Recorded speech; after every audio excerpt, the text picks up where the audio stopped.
cavalo, gritando bem alto assim: independência ou morte? Depois desse grito no rio Ipiranga, não somos mais colônia, sim um país. Pá, pá, pá, pá, pará, pá, pá, pá, pá, pá, pá, pá, pá, pá, pá, pá, pá.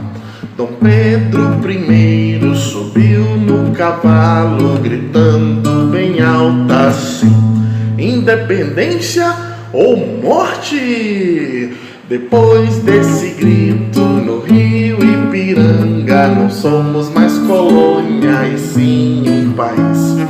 Viva Dom Pedro, viva o Brasil! 7 de setembro, independência do Brasil. Viva Dom Pedro, viva o Brasil! 7 de setembro, independência do Brasil. Bom dia, crianças! Estamos iniciando mais uma videoaula, mais um conteúdo para a gente trabalhar os próximos 15 dias. E hoje, como tia iniciou cantando, já dá para vocês saberem mais ou menos o que a gente vai trabalhar, né? Vamos conhecer a história da independência do Brasil, tá bom? Tia vai contar para vocês essa história e depois tia volta para explicar sobre o nosso conteúdo, que é mais um gênero textual, tá certo? No dia 7 de setembro, comemoramos a independência do Brasil. A descoberta do Brasil foi em 22 de abril de 1500, pelo português Pedro Álvares Cabral. A partir de 1530, o Brasil começou a ser colonizado. Vários movimentos aconteceram devido à economia e também à política. Em 1808, o rei Dom João e toda a família mudaram-se para o Brasil. Isto para evitar brigas com Napoleão Bonaparte. Em 1821, o rei voltou para Portugal. Desde então, o Brasil passou a ser governado pelo príncipe regente Dom Pedro I, que era o seu filho mais velho. Portugal queria que o Brasil voltasse a ser apenas uma colônia, mas Dom Pedro não aceitava mais essa situação.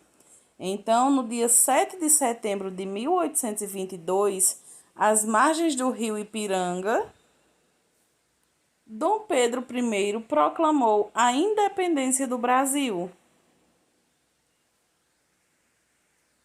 A partir deste dia, o Brasil não pertencia mais a Portugal. Ele era um país independente. O Brasil era um país livre. As cores oficiais da bandeira do Brasil são verde, amarelo, azul e branco, com a frase Ordem e Progresso. Originalmente, elas simbolizavam as cores das casas reais da família de Dom Pedro I. No entanto, ao longo dos anos, os brasileiros associaram outros significados para cada uma das cores, mesmo que esses não sejam oficiais. O verde simboliza as matas, que o Brasil é rico em florestas. O amarelo simboliza as riquezas do país, o ouro. O azul simboliza o céu e os rios brasileiros. E o branco significa a paz, o desejo pela paz. E a frase Ordem e Progresso foi baseada nos estudos do filósofo Auguste Comte. E então, agora que já aprendemos um pouco sobre a independência do Brasil, vamos para o nosso gênero textual, que será a carta. O que é a carta? Ela é um texto longo que serve para comunicação entre as pessoas. Ela deve ser escrita de forma informal e leva notícia ou transmite ideias ou acontecimentos. Então, veja só. Apesar dos vários recursos tecnológicos que existem hoje, como as redes sociais e o WhatsApp, a carta ainda é um meio de comunicação bastante útil. A pessoa que envia a carta é chamada de remetente e quem a recebe é o destinatário. O assunto de uma carta pessoal é livre. E o seu tamanho pode variar entre médio e grande, pois quando é pequena, a carta é considerada um bilhete. Esse gênero textual apresenta algumas características próprias. Veja quais são elas.